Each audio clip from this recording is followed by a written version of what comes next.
Hello friends, welcome to my YouTube channel. पिछली class में हमने टॉम का सिलेबस देखा था कि हम थ्योरी ऑफ मशीन में क्या क्या पढ़ने वाले हैं। फिर हमने बेसिक इंट्रोडक्शन, बॉडीज़ के बारे में देखा था, resistant body, flexible body, links के बारे में स्टडी किया था। अगर आपने प्रीवियस वीडियो नहीं देखी है तो प्लेलिस्ट में अवेलेबल है, चेकआउट कर लेना। आज हम करेंगे स्ट्रक्चर। स्ट्रक्चर क्या होता है? स्ट्रक्चर एक ऐसी असेंबली है जिसमें कि बहुत सारी नंबर ऑफ रेजिस्टेंट बॉडी होती हैं और उनके बीच में रिलेटिव मोशन नहीं होता है। ठीक है, यानी कि बहुत सारी रेजिस्टेंट बॉडी। और रेजिस्टेंट बॉडी कौन सी होती है? जब भी हमने फोर्स और मोशन उसमें लगाया तो उसमें कोई डिफॉर्मेशन नहीं होगा। ठीक है, तो रिलेटिव रेजिस्टेंट बॉडीज़ है और उनके बीच में कोई रिलेटिव मोशन नहीं है और वो क्या है, लोड को ले रही है, यानी कि लोड को टेकअप कर रही हैं और उसमें क्या है, स्ट्रेनिंग एक्शन हो रहा है, यानी कि लोड उनके ऊपर लग रहा है और स्ट्रेनिंग एक्शन हो रहा है। एग्जांपल के लिए जैसे कि हमारी रूफ हो गई, ठीक है, ट्रसेस हो गए, ब्रिजेस हो गए, बिल्डिंग्स हो गई, तो क्या है उसमें बहुत सारी क्या रेजिस्टेंट बॉडीज़ हैं, उसमें इसकी डिफॉर्मेशन तो नहीं होता ना। ठीक है, ब्रिजेज में और इनके जो अलग अलग पार्ट से बन के बना होता है ब्रिज, तो उसमें डिफॉर्मेशन नहीं होता है, डिफॉर्मेशन नहीं होता, लेकिन वो लोड को कैरी करती हैं और उनके बीच में रिलेटिव मोशन नहीं होता, यानी कि वो स्टैटिक में होती हैं।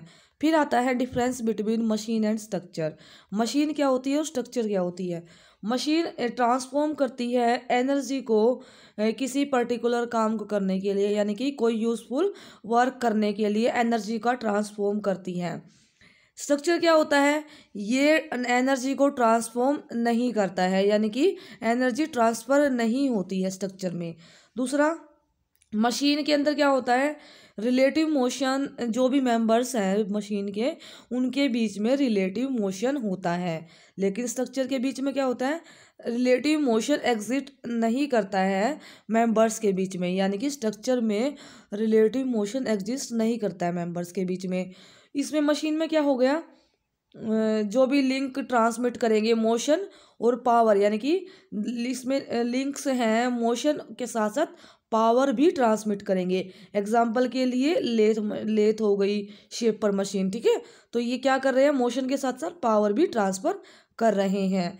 लिंक स्ट्रक्चर में क्या हो गया, इसको किसके जो लिंक हैं वो क्या काम करते हैं, कैरी करते हैं लोड को, और लोड क्या होता है, स्ट्रेनिंग एक्शन, यानी कि जैसे ब्रिज, ट्रसेस, रूफ हो गए, ट्रसेस हो गए, ठीक है, ये स्ट्रक्चर के एग्जांपल है। ठीक है, ये डिफरेंस आ जाए तो आपको ये सब लिख देना है एग्जांपल के साथ साथ।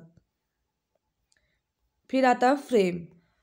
फ्रेम क्या होता है? फ्रेम एक स्ट्रक्चर ही है, यानी कि फ्रेम इज ए स्ट्रक्चर जो सपोर्ट करता है moving part of A machine, यानी कि फ्रेम एक तरह का स्ट्रक्चर ही है जो मूविंग पार्ट है मशीन के उनको सपोर्ट करने के लिए यूज़ होता है फ्रेम। जो कि मशीन है हमारी, मशीन के पार्ट्स है, तो मशीन को जो स्ट्रक्चर हो गया, फ्रेम हो गया, यानी कि पूरा जो उसको देखने मतलब एक तरह का स्ट्रक्चर ही है मशीन का, उसको क्या बोलते हैं, फ्रेम बोलते हैं एक तरह का। ठीक है, ओनली सपोर्ट का काम करता है, एक तरह का स्ट्रक्चर की तरह वर्क करता है। Kinematic pair, a pair is formed, या एक पेयर जब बनेगा जब कांटेक्ट होगा दो लिंक्स मशीन के साथ में, यानी कि जब दो लिंक है मशीन के उनका कांटेक्ट होगा तब क्या बनेगा, एक पेयर बनेगा। लेकिन जब रिलेटिव मोशन हो दोनों लिंक के बीच में तो उनको क्या बोलेंगे, काइनेमेटिक पेयर, यानी कि काइनेमेटिक पेयर वो लिंक्स होते हैं, दो लिंक्स के बीच में रिलेटिव मोशन होता है, यानी कि लिंक यानी कि पेयर कब बनेगा, दो लिंक्स के साथ में कांटेक्ट होगा और उनके साथ में मोशन भी होगा, तो कौन सा पेयर होगा, काइनेमेटिक पेयर। पेयर देखो, काइनेमेटिक से ही मोशन आता है, काइनेमेटिक से ही मोशन आता है, और पेयर दो लिंक्स होंगे, यानी कि दो लिंक्स आपस में इस तरह से होंगे, उनके बीच में रिलेटिव मोशन होगा दोनों के बीच में। ठीक है, तो कौन सा पेयर होगा, काइनेमेटिक पेयर, यानी कि मोशन में है लिंक और उनका पेयर भी बना रहा है इस तरीके से। जो रिलेटिव मोशन है दो लिंक के बीच में, वो कंप्लीटली हो सकता है या सक्सेसफुली कंस्ट्रेंड होगा, कंस्ट्रेंड होगा पर एक पर्टिकुलर डायरेक्शन, ठीक है। या तो कंप्लीटली होगा या फिर सक्सेसफुली हमने करना पड़ेगा, या खुद से होगा या करना पड़ेगा पेयर बनाने के लिए। एग्जाम्पल के लिए आईसी इंजन के अलग अलग पेयर हैं, जैसे कि सिलेंडर और पिस्टन, ठीक है। सिलेंडर के साथ में पिस्टन एक पेयर बना रही हैं, पिस्टन के साथ में कनेक्टिंग रोड बना रही है, और कनेक्टिंग रोड और क्रैंक एक पेयर बना रहे हैं इस तरीके से। फिर आता है टाइप ऑफ कंस्ट्रेंट मोशन, ठीक है। कंस्ट्रेंट मोशन, देखो वो मोशन जो पर्टिकुलर डायरेक्शन या डेफिनेट डायरेक्शन में होता है उसको क्या मोशन बोलते हैं, कंस्ट्रेंट मोशन बोलते हैं। यानी कि डेफिनेट डायरेक्शन में होने वाले मोशन को हम क्या बोलते हैं, कंस्ट्रेंट मोशन बोलते हैं। फिर आते हैं टाइप्स, 3 टाइप्स के होते हैं। सबसे पहला है कंप्लीटली कंस्ट्रेंट मोशन।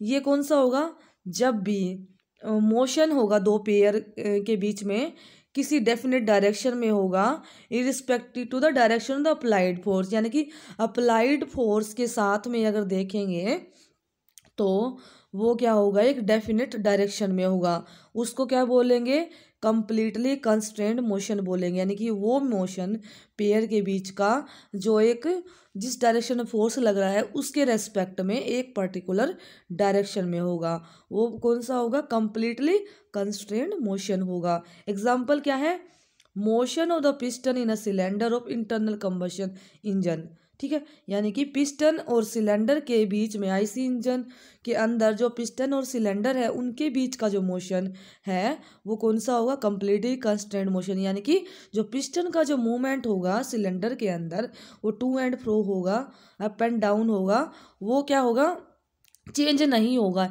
यानी कि डायरेक्शन खुद से अपनी चेंज नहीं करेगा, एक ही जिस तरीके से बनाया गया है वही मोशन होगा पिस्टन और सिलेंडर के बीच का मोशन, ठीक है।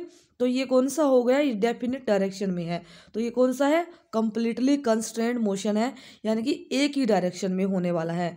और एग्जाम्पल क्या है, स्क्वायर बार को एक होल में फिट कर देना, ठीक है, और कॉलर बना देना है, रोटेटिंग सर्कुलर होल इस तरीके से। यानी कि square bar in a square hole, यानी कि स्क्वायर बार को एक स्क्वायर होल के अंदर फिट करना है, तो ये इस तरीके का ही मोशन करेगा, रोटरी मोशन इसमें नहीं होगा, यानी कि एक ही तरीके का मोशन इसमें होगा। और दूसरा क्या है कि अगर स्क्वायर में तो आपको पता है कि रोटेट नहीं करेगा, लेकिन अगर हमने सर्कुलर शाफ्ट को किसी कॉलर के अंदर फिट कर सर्कुलर होल के अंदर फिट करना है, तो उसको कॉन्स्ट्रेंट करने के लिए हमें कॉलर लगाने पड़ेंगे ताकि वो सिर्फ एक डेफिनेट डायरेक्शन में हो इस तरीके से। तो हमें इस तरीके से जो खुद से ही हो हमारा, यानी कि वो बना ही ऐसे हो कि एक डेफिनेट डायरेक्शन में हो, तो कौन सा मोशन होगा, कॉन्स्टेंट मोशन होगा।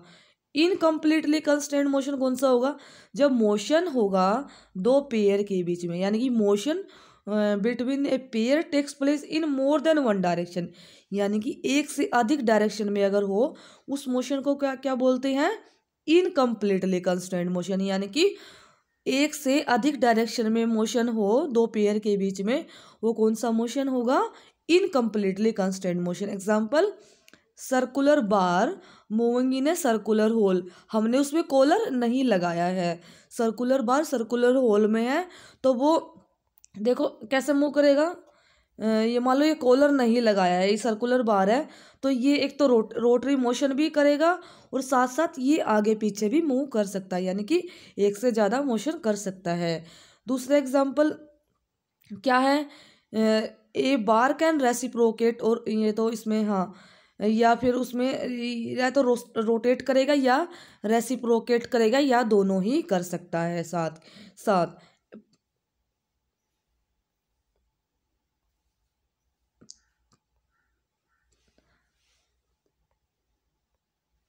ठीक है।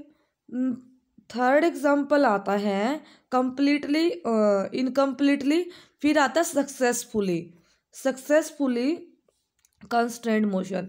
सक्सेसफुली कंस्ट्रेंट मोशन कौन सा एक मिनट यहाँ पे आएगा, हाँ ये रहा, सॉरी, ठीक है, ये वाला एग्जाम्पल, ठीक है।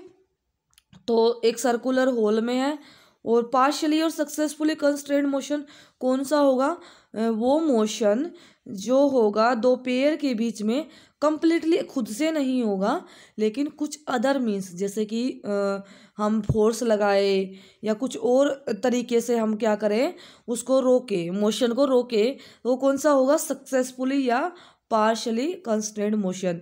एग्जाम्पल, जो शाफ्ट है फुट स्टेप बियरिंग में, एग्जाम्पल के लिए यहाँ पे दिखा रखा है कि वो रोटेट करेगा अपवर्ड में, जैसे कि ये हमारी शाफ्ट है, ये फुट स्टेप बियरिंग में, यानी कि ये हमारी फुट स्टेप बियरिंग है, उसके अंदर शाफ्ट है, ठीक है। रोटेट भी कर सकता है, ये ऊपर नीचे भी कर सकता है, बट हमने क्या किया, ऊपर ऐसा लोड लगा दिया कि ये एक डेफिनेट डायरेक्शन में, यानी कि ऊपर नीचे ना हो, तो ये कौन सा हो गया, सक्सेसफुली हो गया, यानी कि हमने उसको अलग से एक और अटैचमेंट या फोर्स लगाया, जिसकी वजह से जो मोशन है हमारा वो सक्सेसफुली कंस्ट्रेंड हुआ है, ठीक है।